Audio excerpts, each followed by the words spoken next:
os americanos que nos desculpem, mas quem inventou o avião foi Santos Dumont.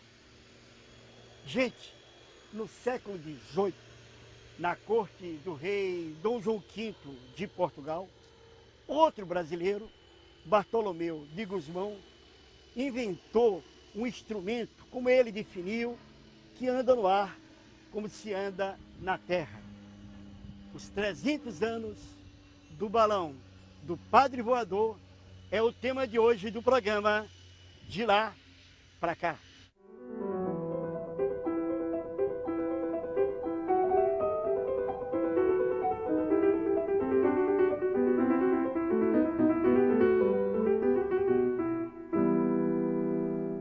Henrique Lins de Barros é físico. Durante 8 anos foi diretor do Museu de Astronomia do Ministério das Ciências e Tecnologia. É autor de vários livros, entre os quais o Desafio de Voar. Tudo bem, Henrique? Tudo bom, Anselmo? Tudo certinho? Tudo bem, prazer. Prazer enorme.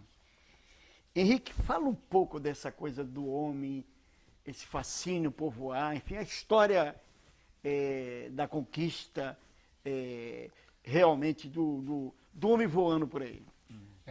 Esse é um mito antigo, né? A gente conhece mais o mito de Ícaro e Dédalo, né? Quer dizer, Dédalo inventou a asa para fugir da ilha de Milos, né? E levou seu filho Ícaro. E Ícaro foi muito afoito, voou muito alto. Eles estavam fugindo do Minotauro, voou muito alto e caiu e morreu. Então Dédalo chega, né? Se salva. E esse mito toma conta, não só esse, mas toma conta desse imaginário da humanidade. O homem vê os pássaros voando e se pergunta por que não pode voar também. Quer dizer, se ele, numa visão mais recente, né, mais pós-Cristo, né, se o homem criado por Deus, ele pode tudo menos voar, então o voo passa a ser um desafio muito grande.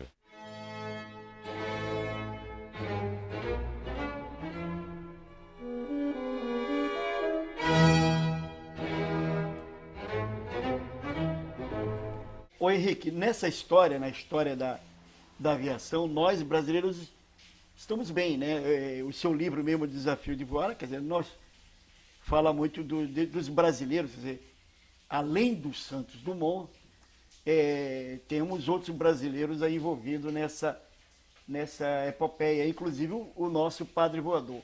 Fale um pouco dos brasileiros e a questão da aviação. É interessante isso, né? O Brasil tem um destaque enorme da invenção do voo mecânico, né? O Bartolomeu de Gusmão, há 300 anos atrás, numa época em que o Brasil ainda é Brasil colônia, que não tínhamos nenhuma indústria aqui, não tínhamos absolutamente nenhuma possibilidade de desenvolver nada, e Bartolomeu de Gusmão, que a gente depois aprofunda, mas ele é o primeiro inventor das Américas, antes de Benjamin Franklin. É o primeiro registro que tem de invenções que sai das Américas para a Europa, é feito pelo Bartolomeu de Gusmão. E uma delas é o balão de ar quente, que ele chega a apresentar à corte portuguesa.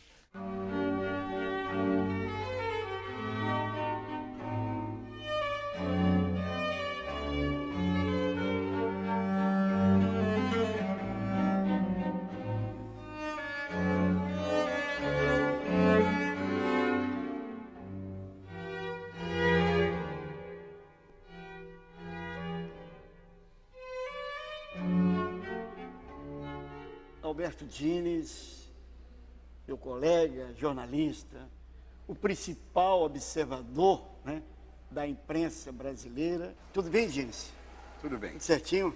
Tudo perfeito. Ô, Dines, eu estava ouvindo aqui, você é entusiasmado pela história do Bartolomeu, né, de Gusmão. Fala um pouco sobre ele, sobre o seu interesse com ele. Enfim, Ele descobriu o negócio do mais leve do que o ar, não é? Quer dizer, o aerostato, que o ar quente tende a subir, não é? E aí ele resolveu aproveitar essa energia do ar quente subindo. Então ele fez um balão de papel, como os nossos balões de São João, que é exatamente isso, com uma vela, alguma coisa embaixo que esquentava o ar. E ele fez essa experiência diante do rei e de todos os embaixadores. Mas o que eu acho importante não é propriamente a invenção, quer dizer, o invento dele, essa experiência que ele fez, que foi malograda, porque subiu e depois pegou fogo lá no cortinado, mas sem vítima. O que é mais importante é o requerimento que ele faz ao rei, onde ele, tentando descrever para o rei as possibilidades todas dessa máquina voadora, ele é um profeta. Ele começa... Um visionário, no sentido Exatamente, ele começa a dizer o que vai acontecer no mundo, né? No mundo, se Portugal resolver investir nisso. Porque ele queria a patente, ele fez o requerimento pedindo a patente dessa máquina voadora. E ele começa a descrever para o rei D. João V as possibilidades fantásticas. Que se concretizaram no Claro, futuro da aviação. observação de batalhas. Ele, por exemplo, descreve. Não, porque observando as batalhas, pode-se tomar providências para mandar mais um contingente aqui, mais outro. Aprovisionamento das colônias, porque o Império Português era muito espalhado. Com essas máquinas voadoras, podia-se rapidamente tomar providências de abastecimento. Depois, uma coisa genial para a época, ele dizia que com as máquinas voadoras, podia-se transferência de capitais, de cabedais e capitais. Claro. Porque você pegava uma letra de câmbio, mandaria de Lisboa para Paris rapidamente e você poderia ter recurso. Normalmente isso levava meses, não é? Ou por diligência, ou por barco. Quer dizer, ele percebeu, e aqui que está a grandeza dele, percebeu as possibilidades ilimitadas da comunicação aérea. É isso. Mas qual é a importância da descoberta dele na história da aviação mundial? Anselmo, no fundo é o seguinte, qualquer descoberta ela só é importante quando socializada, né? É a descoberta mais fantástica do mundo. Se ficar presa nas quatro paredes de um laboratório, Não quer dizer nada. Não quer dizer nada, né? A importância, então, é que a gente tem, como pesquisador, né, temos dupla função. Uma, a gente está estudando certos fenômenos, tentando dar soluções a certos problemas que a gente se coloca, e a outra, divulgando isso, transformando isso num bem da sociedade. O que Bartolomeu faz é justamente mostrar as possibilidades que aquele invento dele, que é um protótipo, é um precursor, aquele invento teria caso fosse desenvolvido.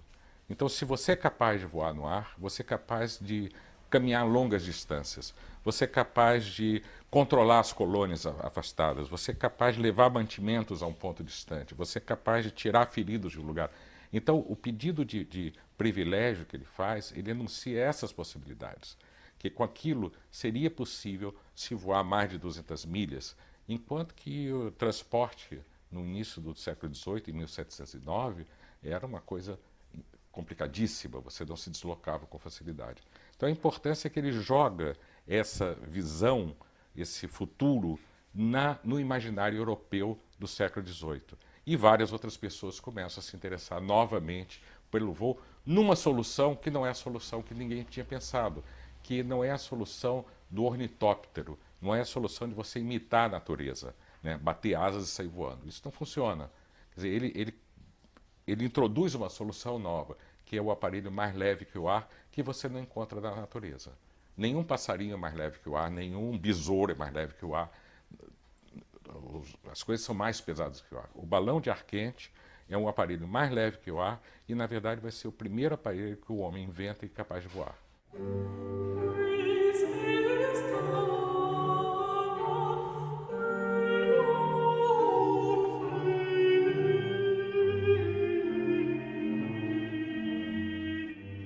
Henrique, fale um pouco do balão do Bartolomeu de Gusmão. Tá, Bom, a história do balão é uma história mais antiga, né? Sim, o balão já existia, né? Há registros em crônicas chinesas de que eles usavam aquelas lanternas de iluminação e usavam pequenos balões, tipo balões de São João. E esses registros foram descobertos na década de 1950. Quer dizer, na época em que Bartolomeu de Gusmão viveu, ou seja, ele nasceu em 1600 e final do século XVII e morreu em 1724, nessa época não se tinha conhecimento desses balões na Europa, né? Logo a seguir, Bartolomeu apresenta novamente a Dom João V que é um rei magnânimo, é um rei que está, um monarca absoluto, com a riqueza do ouro brasileiro, tem uma condição enorme de fortuna em Portugal, grande parte se perde para a Inglaterra pelos contratos e tudo, mas ele apresenta a Dom João V um pedido de privilégio de um aparelho para andar no ar. Esse pedido de privilégio, pelo que a gente pode ver, ele na realidade seria o pedido de patente de um balão de ar quente semelhante ao balão de São João. Petição do padre Bartolomeu sobre um instrumento que inventou para andar pelo ar e suas utilidades. Diz o licenciado Bartolomeu Lourenço que ele tem descoberto um instrumento para andar pelo ar da mesma sorte que pela terra e pelo mar, com muito mais brevidade, Rapidez, né? fazendo-se muitas vezes 200 e mais léguas de caminho por dia, o que seria um absurdo, Na época. nos quais instrumentos se poderão levar os avisos, informações, de maior importância aos exércitos e terras mais remotas, quase ao mesmo tempo em que se resolvem. No que interessa a vossa majestade, muito mais do que todos os outros príncipes, pela maior distância dos seus domínios, evitando-se desta sorte os desgovernos das conquistas, que provam em grande parte de chegar tarde a notícia deles.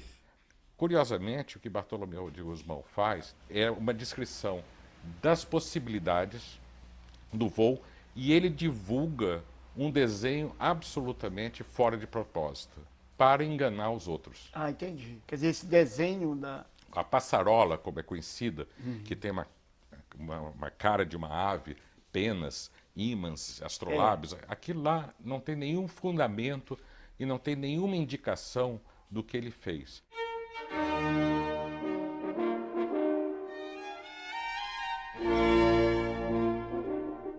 Ô, Diniz, mas enfim, essa figura tão criativa, tão inteligente, tão à frente, seu tempo? né?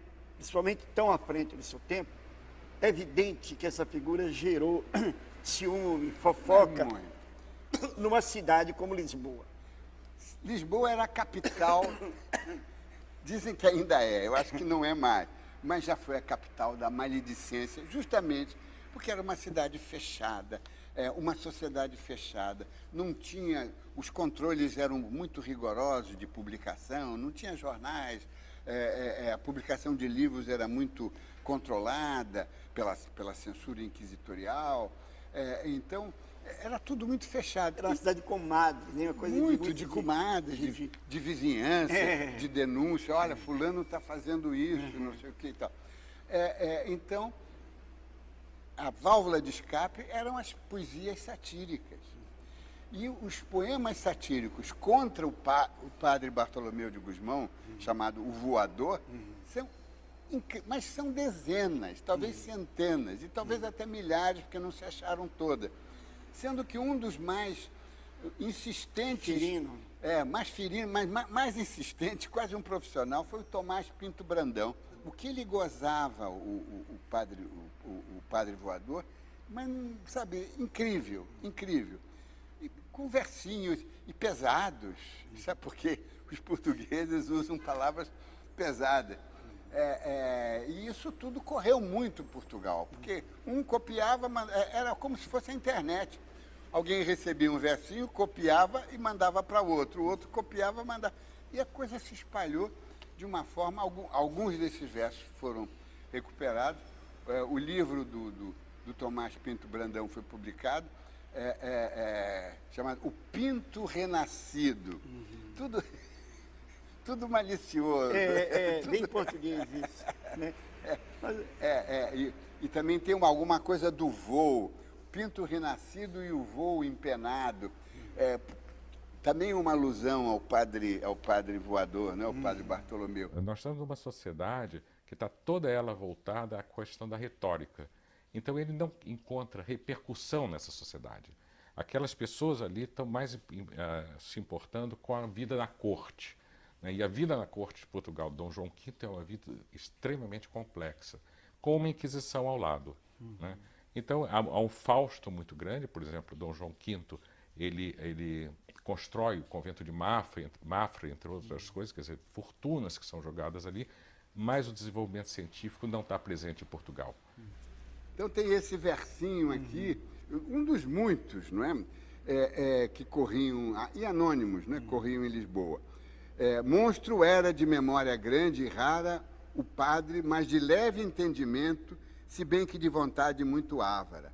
E só poderá achar ao seu invento modos com que nos ares navegara, se tivera com um demônio tratamento. Quer dizer, quer mostrar que ele tinha mancamunado com o demônio. O demônio para fazer esse invento. Para fazer esse invento. Que maldade. O balão vai subindo, vai cair na garoa. O céu é tão lindo, a noite é tão boa. Música de paulista, né? Fala de garoa. Aliás, Bartolomeu de Gusmão é de Santos. É verdade. Não foi vendo uma fogueira que ele descobriu que o ar quente subia com as coisas, que aí ele inventou? Inventou. Ele era uma figuraça. Lá na corte do Dom João V, ele aprontou, se metia em fofoca, inventou coisas. Foi uma vida muito intensa. E eu acho que ele tinha muito, Vera, uma ideia assim de que esse invento era um invento militar, no sentido de que ele conseguiria com ele acompanhar o deslocamento das tropas adversárias, enfim, uma figuraça. Ele não virou personagem do filme, do livro do Saramago, Memorial do Convento? Pois é. Veja que figura.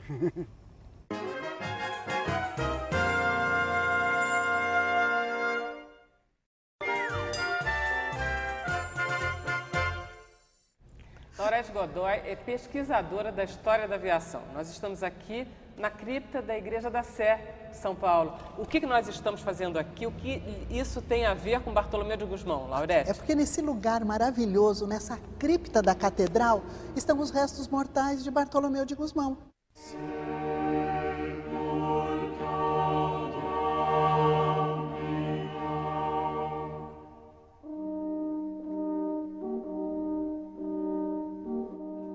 Quais são os 3 momentos gloriosos de Bartolomeu de Gusmão?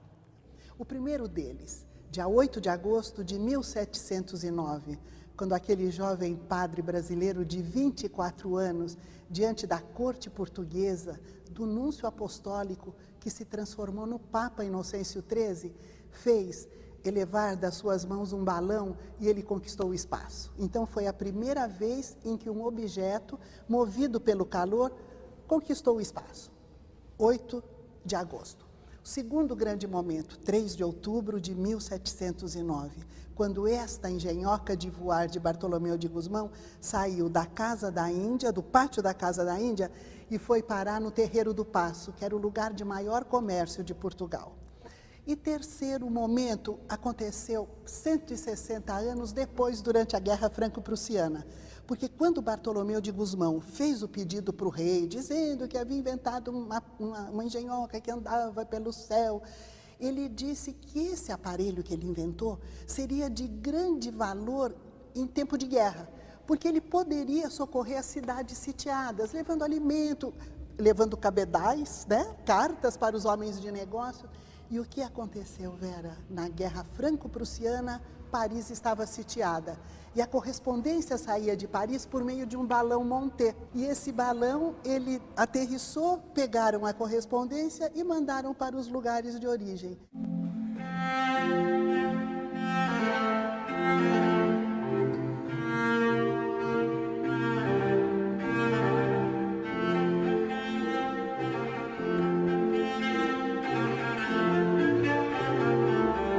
A formação de Bartolomeu de Gusmão, como era tradicional, não era uma formação que a gente teria hoje, a formação de doutor normal. Bartolomeu de Gusmão, você sabe, ele nasceu em Santos, né? Não tinha umas escolas boas em Santos, tinha o Colégio São Miguel, onde ele estuda um pouco, era filho de um cirurgião militar, né, de Santos. Depois ele vai para o Seminário da Bahia, onde o reitor é o Alexandre de Gusmão. Tá? Então essa formação de Bartolomeu, ela é uma formação típica da época. Ele vai ao seminário, depois ele vai cursar Coimbra, vai fazer vários cursos em Coimbra, na direção de se transformar em padre, em ser um padre. Mas ele nunca chega ao finalmente do padre, a formação final do padre.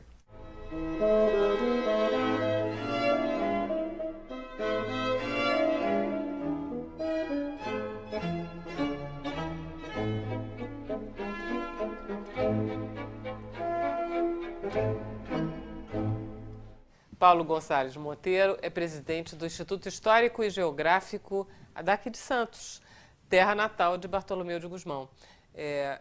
Como era Santos na época que Bartolomeu de Gusmão nasceu? Santos era uma vila bem pequena, bem simples, já tinha um porto atuante, principalmente por causa da produção de açúcar, que se destacava no estado de São Paulo na época.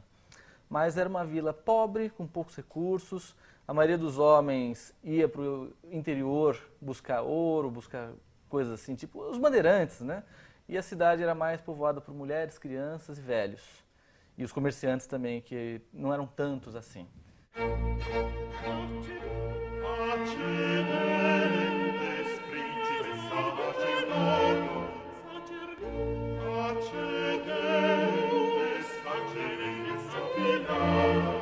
Existia a possibilidade de Bartolomeu de Gusmão ter um conhecimento científico ficando aqui em Santos? Muito improvável.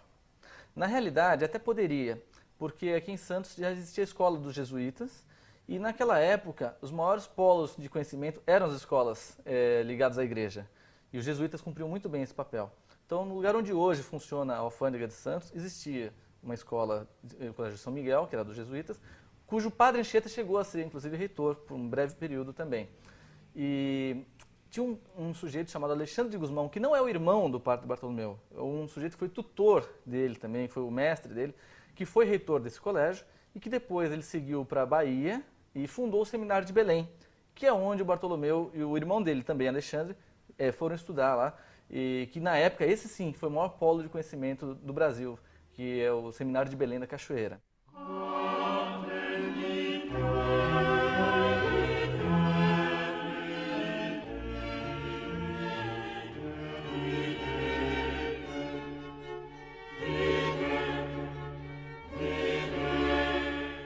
Mas ele tinha propensões tecnológicas, porque ele deixou desenhos de mais duas máquinas. Uma de bombear barcos, porque era uma coisa importante, tirar água do fundo do porão. Isso ele bolou. E ele bolou também um negócio de aproveitamento de lama.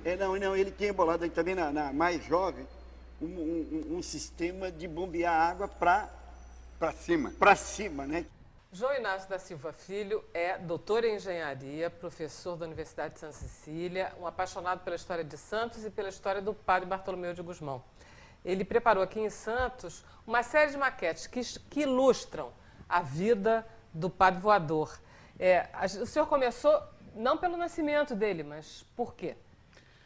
Foi a primeira maquete que eu construí foi a respeito do primeiro invento que ele fez ainda na adolescência, quando ele estava estudando no Colégio dos Meninos, na cidade de Cachoeira, na Bahia. Ele inventou uma máquina de elevar água, onde essa máquina retirava a água de um pântano que existia ao lado do colégio, e com uma altura de 100 metros ele conseguiu elevar essa água para o pátio do colégio, surpreendendo todos os mestres e os padres da época, né? Não se consegue com uma bomba de sucção, você não consegue puxando a água levantar acima de 10 metros de altura, porque 10 metros de altura de água corresponde ao peso de ar, ou seja, o cano cria vácuo, cria ausência de ar, e o vácuo é proibido, né, dentro de uma filosofia de Aristóteles e dentro de toda a cosmologia de São Tomás, de toda a Igreja Católica,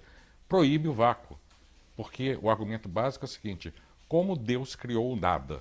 Não pode. Deus criou alguma coisa, não pode ter criado o vácuo. No final do século XVII, 1640, 60, 70, Torricelli descobre o vácuo, né? Quer dizer, descobre que quando você levanta uma coluna d'água a mais de 10 metros, você cria uma região que não tem nem água nem ar, é o vácuo. Um barco para andar em lagos ou rios com pás. No fundo, isso foi usado posteriormente, quando se inventou a máquina a vapor, começou a se usar aquela coisa, aquelas rodas, né? E ele bolou isso manualmente. Então seria uma forma de você se deslocar através de rios e de lagos, onde não havia grandes ondas, com grande velocidade. E um dos outros grandes inventos, acredito que um dos mais importantes da vida dele, foi uma máquina sistema de automação para retirar águas dos porões dos navios, porque naquela época era de grande perigo essa travessia entre Portugal e as suas colônias, de modo que se os navios, os porões começassem a encher de água, era quase morte certa para toda a tripulação. E então ele inventou um modo de automático que o próprio movimento dos navios ou a própria impulsão pelo vento das velas ele acionaria mecanismos de modo que automaticamente ia sendo drenadas as águas dos porões.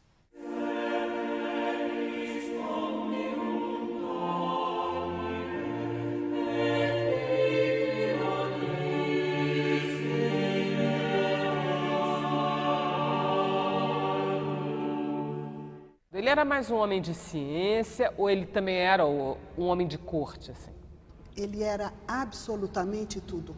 Como padre, o Bartolomeu, ele tinha sermões maravilhosos, tanto que constam de publicações, sermões que ele fazia. Ele era sempre chamado, porque eu acredito que o que ele mais gostava mesmo era do púlpito. Ele era brilhante no púlpito. Ciência, porque ele tinha aquele olhar de gênio, um homem que vê suponhamos, uma casca de árvore passar diante de uma fogueira, por cima de uma fogueira, subir com o calor e falar, opa, o ar quente é mais leve, e inventar o balão ar quente há 300 anos atrás, é um homem de ciências também. Um homem que vê que as batatas estavam apodrecendo quando armazenadas durante o inverno e chega à conclusão que se colocá-las num estrado, com espaço entre as ripas, formando um lugar para que elas recebam arejamento e sendo movimentadas sempre, é um homem que tem percepção das coisas mais simples até as coisas mais profundas da ciência, da vida, do dia a dia, do vernáculo, de tudo. Ele era uma mente extraordinária. É pena que tenha vivido apenas 39 anos.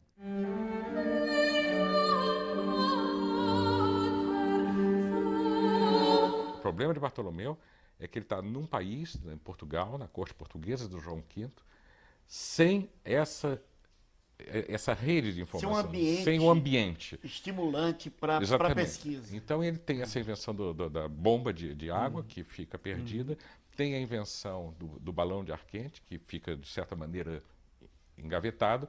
Depois ele inventa um sistema de tirar a água dos navios, das naus, usando o próprio jogo. Quer dizer, Bartolomeu é muito interessante porque ele busca usar o jogo do navio, e aqueles navios jogavam bastante, para tirar a água que entra do porão, porque também entrava muita água no porão do navio. Então ele tem essa invenção.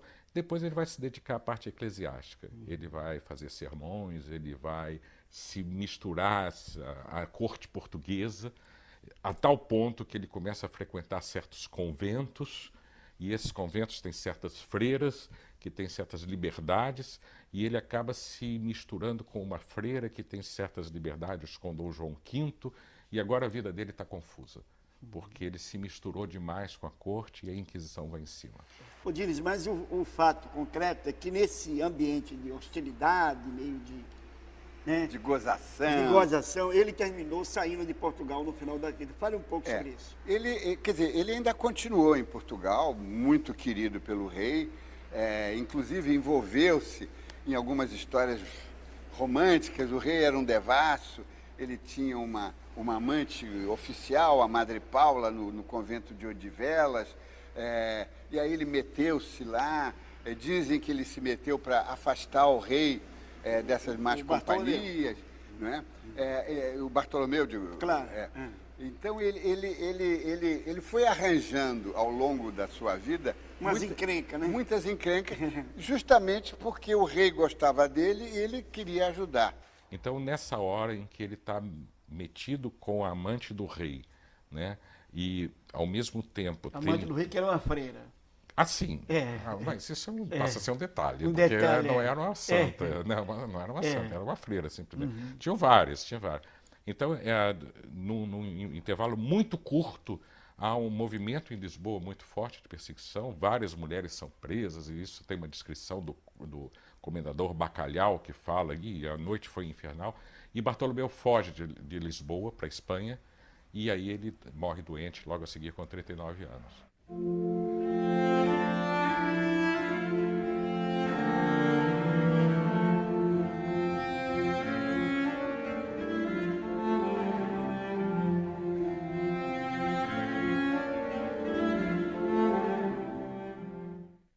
ele tentou ir para a Inglaterra. Provavelmente percebeu que o ambiente em Portugal estava Era estreito, muito fechado muito para ele. fechado. E ele tentou ir para a Inglaterra, não conseguiu, porque também não pegava avião todo dia, nem navio todo dia. Então ele pegou o irmão mais novo, que tinha vindo, padre carmelita, que tinha vindo do Brasil, muito jovem. Ele o hospedou, o tratou assim como, digamos, como um filho. Evidentemente, a cultura dele fascinou o irmão. Ele pegou, então, esse irmão que vivia com ele e levou nessa fuga. Essa fuga deu-se em setembro de 1724, 26 de setembro de 24.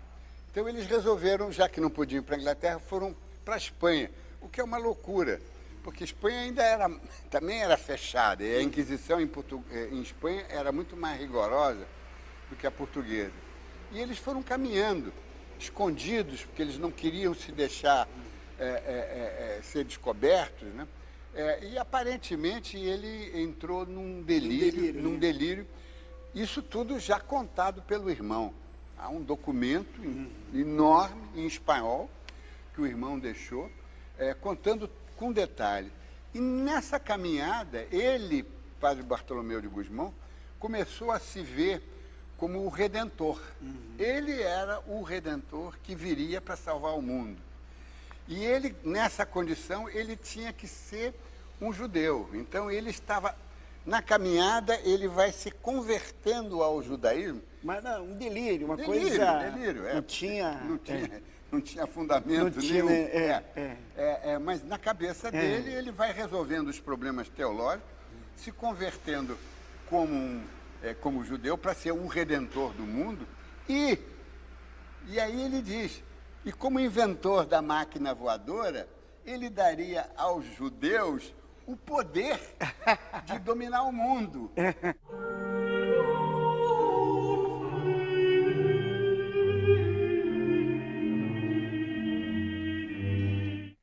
Rosana Lancelotti é cravista e é pesquisadora também. Rosana, quando eu falo assim, Bartolomeu de Gusmão, isso te lembra o quê?